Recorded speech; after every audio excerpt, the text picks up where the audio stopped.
Me, Ryan, 34. Got a decent job in logistics, a mortgage, 2 cars in the driveway. Living the so-called dream, I guess. Married to Paula for about 6 years. The first few years were great. The kind of stuff you think marriage is supposed to be. We were a team. Laughed at the same stupid things, stayed up late talking, the whole 9 yards. It felt easy, natural. Then, somewhere around year 4, things started to shift. It wasn't a big dramatic event, more like a slow, quiet change in the air. Paula got really into a new circle of friends, mostly online. Her laptop became a permanent fixture on her lap. She'd be in these group chats and forums for hours. I'd come home from work, and the energy in the house would just be different. She started using a new vocabulary, words like problematic, toxic masculinity, and emotional labor started popping up in regular conversation. At first, I tried to be supportive, figured it was just a new hobby, a phase. I'd ask what she was reading, and she'd give me these vague answers about unpacking societal conditioning. I'd try to hug her when she was on her laptop, and she'd flinch, saying I was invading her space. She told me my desire for physical affection was a product of the patriarchy expecting constant access to a woman's body. I was just trying to hug my wife. It felt like I was walking on eggshells in my own home. Every little thing I did was suddenly a symptom of some larger male failing. If I left my socks on the floor, it wasn't just messy, it was an example of weaponized incompetence. If I was tired after a 10-hour shift and didn't feel like talking, I was stonewalling her. Our old inside jokes became microaggressions. The comfortable silence we used to share was now proof of a communication breakdown. I started to feel like less of a husband and more of a case study she was discussing with her online friends. The physical side of our relationship took the biggest hit. It went from being something spontaneous and loving to something that felt scheduled. It only ever happened when she initiated, which became less and less frequent. My own attempts were always met with a sigh and an excuse. She was too tired, had a headache, or just wasn't in the right headspace. She explained that a woman's desire is a complex thing, and my linear male approach was a turnoff. I started to feel a constant low-grade sense of rejection. It grinds you down after a while. You start to second-guess yourself. Am I doing something wrong? Am I not attractive to her anymore? I tried talking to her about it a few times. I told her I missed her, that I missed us. The conversation always got twisted around. It somehow became about my needs being unreasonable. I was putting unfair pressure on her. I wasn't doing enough around the house to foster an environment of attraction. She once read me a passage from an article that said, "Men often mistake a woman's desire for intimacy with an obligation. I just wanted my wife to want me." Then came the evening that changed everything. It was a normal weekday, nothing special about it. I got home, we had dinner, the usual quiet, tense meal. Afterwards, she asked me to sit down on the couch. She turned off the TV. That's when I knew it was serious. She had this look on her face, like a manager about to announce a new corporate policy. She told me she'd been doing a lot of thinking and reading about relationship dynamics. She said that for our marriage to be truly equitable, we needed to establish clear boundaries around intimacy. I had no idea what that meant. She pulled out her phone and opened her notes app. She had talking points prepared. She explained that the unspoken expectation for intimacy creates a power imbalance. My male libido, as she called it, put a constant subconscious pressure on her. To deconstruct this, she proposed a new system. From now on, we would be intimate once a week, on a designated day. She suggested Wednesday. That way, she explained, the guesswork would be removed. There would be no pressure, no rejection. It would be a scheduled event, like taking out the trash or going to the gym. She looked at me, genuinely proud of this idea, like she'd just solved world hunger. I just stared at her. I couldn't believe what I was hearing. I asked her if she was serious. She got defensive immediately. She said my shocked reaction was proof of how ingrained my patriarchal expectations were. I tried to explain how this felt to me. I told her it sounded cold, clinical, like a business transaction. I said I didn't want to be a checkbox on her weekly to-do list. I wanted a wife who desired me, not someone who would pencil me in. The conversation went downhill fast. She accused me of not listening to her needs. She said this was about her feeling safe and in control of her own body. How could I argue with that? Any objection made me sound like a monster. It was a genius trap. If I said no, I was a toxic husband who didn't respect her boundaries. If I said yes, I was agreeing to the most passionless arrangement I could possibly imagine. I was tired of fighting, tired of every conversation becoming a lecture. So, like an idiot, I just gave in. I mumbled something like, "Okay, Paula, if that's what you need." The look of triumph on her face was something I'll never forget. She hadn't heard my pain or my reluctance. She'd only heard that she'd won the argument. That night, we slept on opposite sides of the bed, a huge cold canyon between us. The first Wednesday arrived. It was the most awkward and bizarre day of my life. I went to work feeling like I had a weird doctor's appointment scheduled for that evening. I couldn't concentrate. When I got home, the atmosphere was thick with this unspoken agenda. We ate dinner, we watched TV. Then, around 9 p.m., she looked at me and said, "Well, are we going to do this?" Like we were about to assemble some IKEA furniture. The whole experience felt hollow. There was no passion, no connection. It was a purely mechanical act. It felt like performing a chore. Afterwards, there was no cuddling, no quiet talk. She just rolled over, picked up her phone, and started scrolling. I lay there staring at the ceiling, feeling more alone than I ever had in my life. This was my new reality. The next few weeks followed the same pattern. I'd feel a sense of dread building up as Wednesday approached. Sometimes I'd try to make it feel more natural. I'd compliment her during the day, try to start a nice conversation, maybe suggest we cook dinner together. It never worked. My efforts were either ignored or analyzed. She told me I was overcompensating and trying to manipulate the outcome. I was just trying to connect with my wife before our scheduled slot of intimacy. The whole thing was a mind game I couldn't win. One Wednesday, I came home from a particularly brutal day at work. I was exhausted, mentally and physically. The last thing I wanted was to go through with this charade. I thought, maybe she'll see I'm tired and we can just skip it. Nope. She came into the living room where I was sitting and reminded me what day it was. Her tone was impatient, like I was late for a meeting. I went along with it, and it was the worst it had ever been. I felt completely disconnected from my own body. It was a purely physical act, devoid of any emotion. It was profoundly depressing. After that night, something inside me started to shut down. I stopped trying. I stopped trying to make Wednesdays feel special. I stopped trying to connect with her on other days. I was just going through the motions of our life together. Work, eat, sleep, repeat. And on Wednesdays perform the marital duty. I became quieter, more withdrawn. I just didn't have the energy to fight anymore. Then came the incident that really broke something. It was about 2 months into this new system. A Wednesday. I got home, and she was in a bad mood. Apparently, she'd had some argument in one of her online groups. She was short with me all through dinner. I figured, okay, I guess tonight's not happening, which honestly was a relief. But then, later in the evening, she sighed heavily and said, "I guess we should get this over with. Get this over with." Those words just echoed in my head. I didn't say anything. I just nodded. We went to the bedroom, and it was just nothing. She was clearly not into it. She was just lying there, waiting for it to be done. I felt like a machine. The next day, I felt a kind of cold clarity I hadn't felt before. I realized this wasn't a marriage anymore. It was a roommate situation with a scheduled, passionless service attached. She wasn't my partner, she was my warden, and our intimacy was my ration. But the real turning point, the moment the switch finally flipped, came a couple of weeks later. Another Wednesday. I'd actually had a decent week at work, closed a big account. I was in a reasonably good mood. I got home, and Paula wasn't there. There was a note on the counter. "Went out for drinks with the girls, don't wait up." No mention of our appointment. She just canceled. With a sticky note, like you'd cancel a package delivery. I stood there in the kitchen, reading that note over and over. I wasn't angry. I wasn't even sad. I felt nothing. It was a profound, empty, and strangely peaceful nothing. The obligation was lifted. The dread was gone. I ordered a pizza. I watched a movie she would have hated. I went to bed early and slept better than I had in months. She came home late, didn't even look in on me. The next morning, she said nothing about it. No apology, no explanation. It was just a canceled appointment. Business as usual. And for me, that was it. The last little ember of hope I'd been protecting finally went out.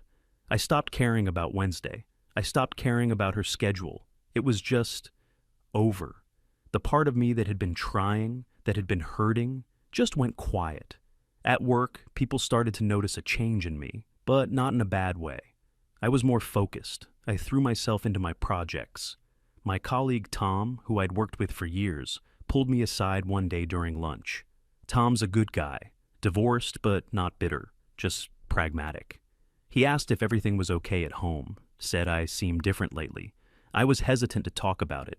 It felt embarrassing, but he was genuine, so I gave him the short version. I told him about the weekly schedule. I expected him to laugh or make a joke, but he just listened, his expression getting more and more serious. When I finished, he was quiet for a long moment. Then he looked at me and said something that hit me like a ton of bricks. He said, "She didn't put a boundary on intimacy, Ryan. She put a price on it, and the price is that you have to live by her rules, on her time, and only when she feels like it. It's not a partnership. It's a power play," he went on. He said the moment a relationship becomes a list of rules and obligations instead of a source of comfort and desire, it's just a contract.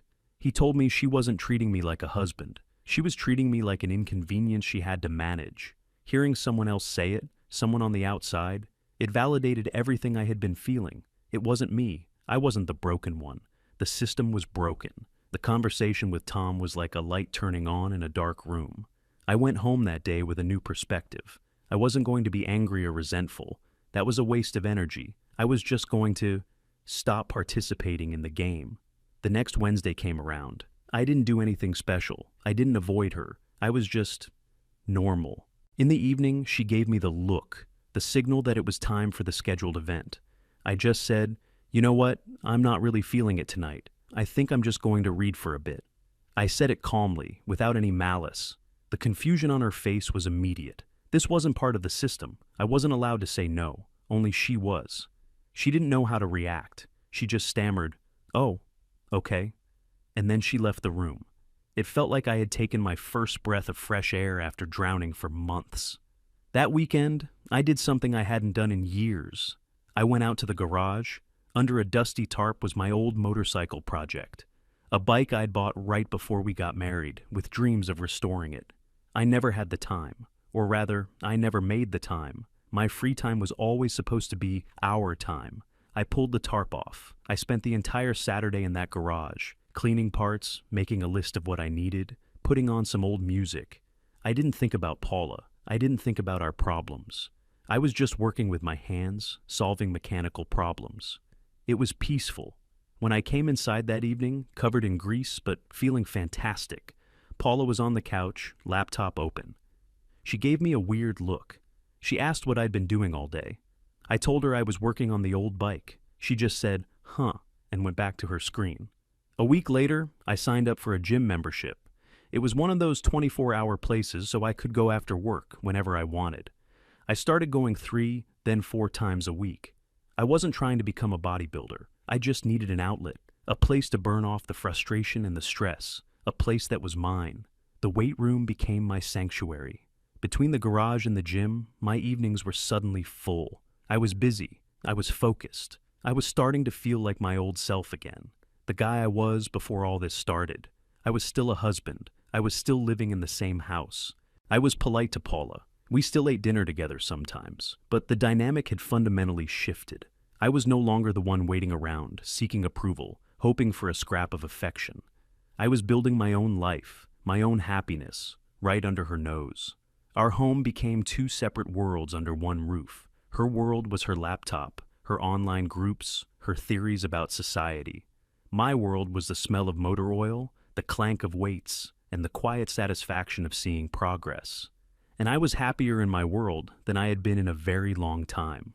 The next scheduled Wednesday arrived. She approached me again, this time a little more hesitantly. And again, I politely declined.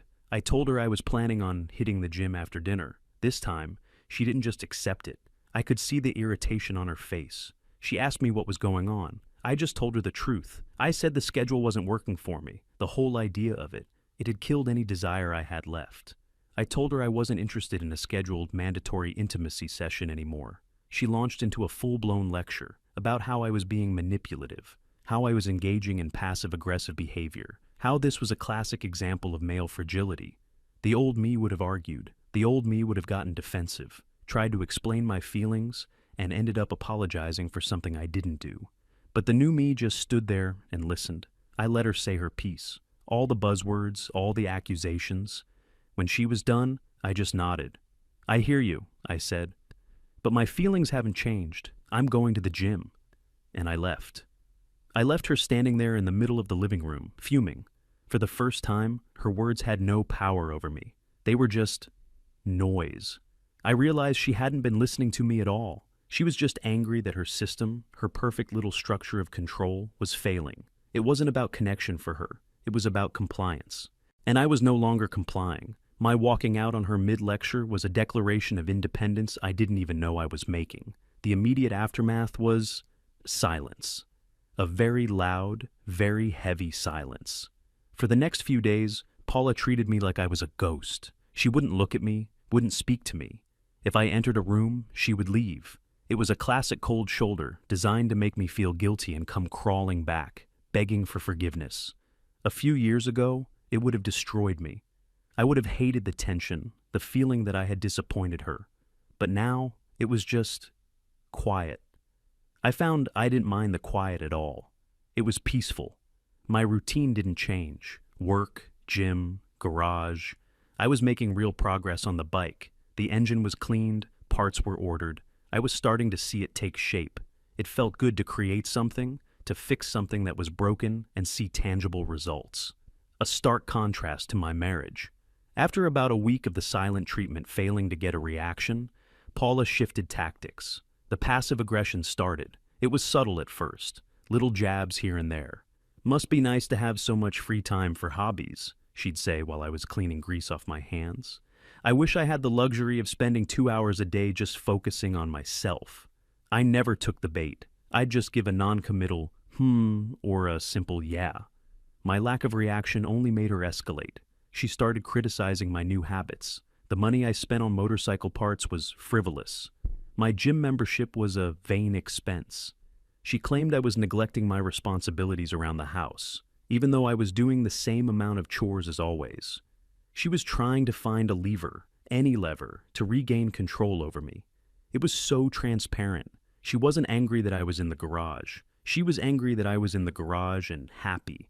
My happiness was something she couldn't manage or schedule. It existed outside of her system, and that was unacceptable.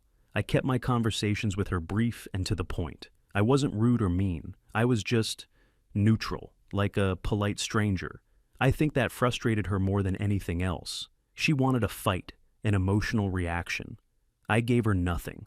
Life continued like this for a few weeks. A cold war fought in the hallways of our own home. I was thriving in it.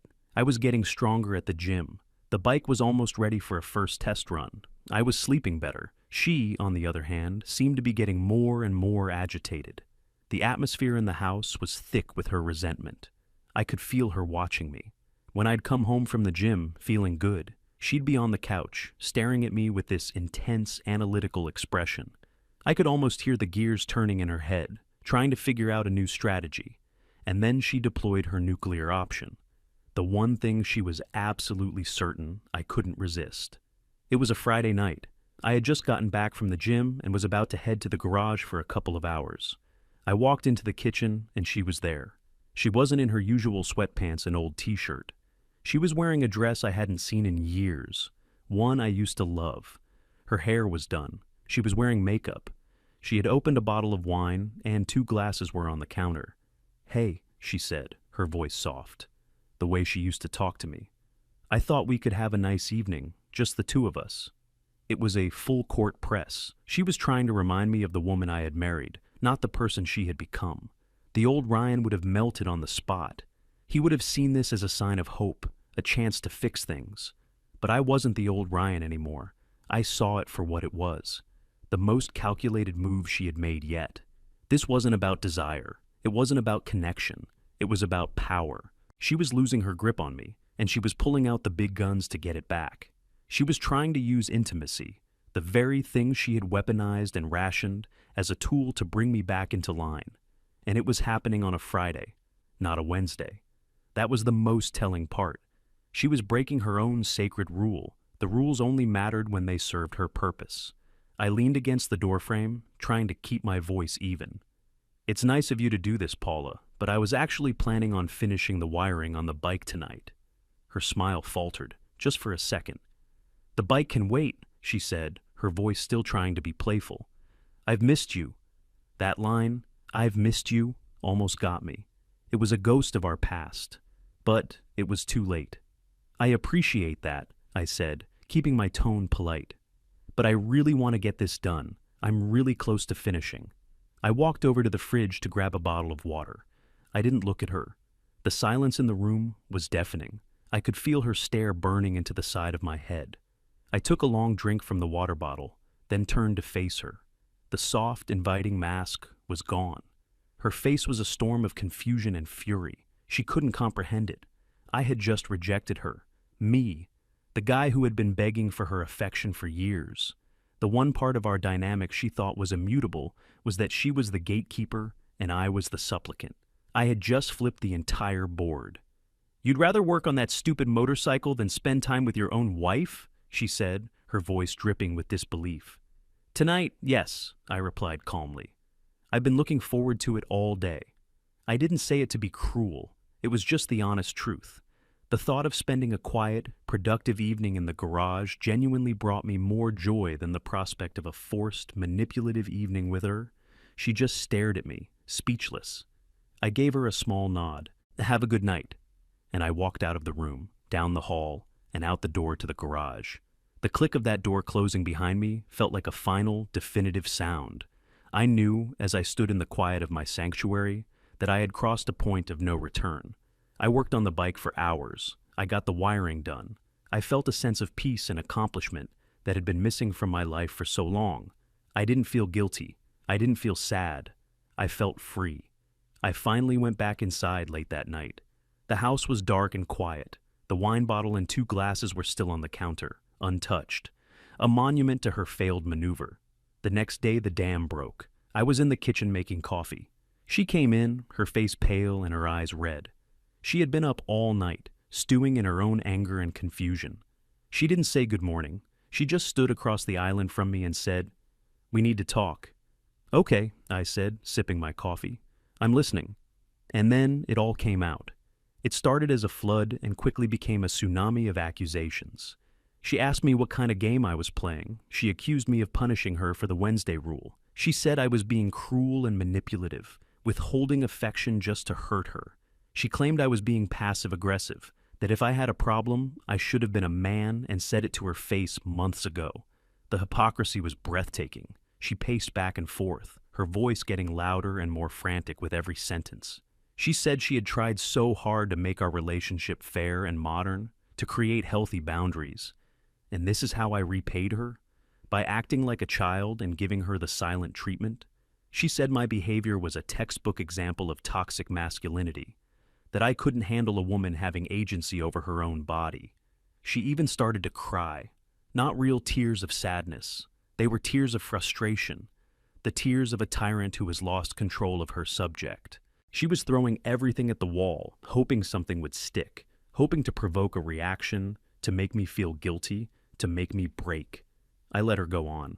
I stood there, leaning against the counter, drinking my coffee, and I just listened. I listened to all the buzzwords, all the talking points, all the blame being hurled at me, and I felt nothing. The words that used to cut me deep, that used to make me question my own sanity, they were just sounds now. They had no power over me anymore. She finally wound down, her energy spent. She was breathing heavily, looking at me, expecting something. An apology, an argument, a confession. I took one last sip of my coffee, placed the mug gently on the counter, and looked her straight in the eye. My voice was calm. It was quiet. It was the quietest thing in the room, but it was the only thing that mattered. "Are you done?" I asked. She just blinked, thrown off by the question. "Good," I said, "because now you're going to listen." "This isn't a game," I started. "There is no strategy. This isn't me punishing you. This is the consequence of your own actions. This is the end result of your system." I took a step closer, but my tone didn't change. "You didn't want a husband, Paula. You wanted a project. You wanted to deconstruct me, to fix my problematic masculinity. You read articles and talked to your friends online, and you decided that our marriage, our intimacy, was a problem that needed a spreadsheet and a schedule. I saw a flicker of protest in her eyes, but I kept going. You made a rule. Once a week. Wednesday. You thought it was so progressive, so fair. But what you actually did was, you turned the most intimate part of a marriage into a transaction. You made it a chore, like taking out the garbage or paying a bill. You'd cancel on me with a note if you weren't in the mood. You'd lie there looking at the clock. You once told me we should get it over with. Did you really think my desire for you could survive that? Did you think a man's heart is a machine you can just turn on and off once a week? She started to say something, but I held up a hand. I'm not finished. The saddest part is, I tried. I went along with your ridiculous rule because I loved you, and I wanted to make you happy. I endured those hollow scheduled encounters because I hoped it was a phase, that you'd eventually see how crazy it was. But you didn't. You didn't want a partner. You wanted compliance. And when I stopped complying, you got angry. You're not mad that I don't want to be intimate with you. You're mad that I'm no longer following your rules. You lost control, and you can't stand it. I let that hang in the air for a moment. So, no, I'm not punishing you. I'm just done. That part of me that wanted you, that desired you, you systematically dismantled it. You scheduled it, bureaucratized it, and analyzed it until it was dead. You killed it, Paula, not me. And these last couple of months, I gestured around me. Working on my bike, going to the gym, that's not me being passive-aggressive. That's me finding something to fill the enormous void that you created. I'm not trying to hurt you. I'm trying to heal myself. I've found a way to be happy without you, and you can't stand it. I finished. The silence that followed was absolute. Every accusation she had thrown at me had been dismantled, not with anger, but with the cold, hard truth. Her tears had stopped. Her face was blank. It was the look of someone who had just been forced to see the unvarnished reality of their own behavior, and they had no defense against it. She had no more buzzwords, no more talking points. I had just described her actions and their consequences, and there was nothing she could say, because it was true. All of it. I didn't wait for a response. There wasn't one to give. I just turned around, picked up my gym bag, and walked out the door. Things are different now. We still live in the same house, for now at least. But we are not husband and wife. We are roommates. The Cold War is over. There's just a quiet, empty peace. She doesn't try to lecture me anymore. She doesn't try to start fights. Sometimes I catch her looking at me with a strange expression. It's not anger. It looks more like regret. But it's too late for that. I spend most of my free time in the garage. The bike is finished. It runs like a dream. Sometimes I just sit out there with it, the smell of gasoline and oil in the air, and I feel content. She got what she wanted. A marriage with no pressure, no expectations. A partnership that has been deconstructed into two separate, autonomous individuals. She created a perfectly fair, equitable, and passionless existence. And now she has to live in it. Alone. I guess in the end, you should be careful what you wish for.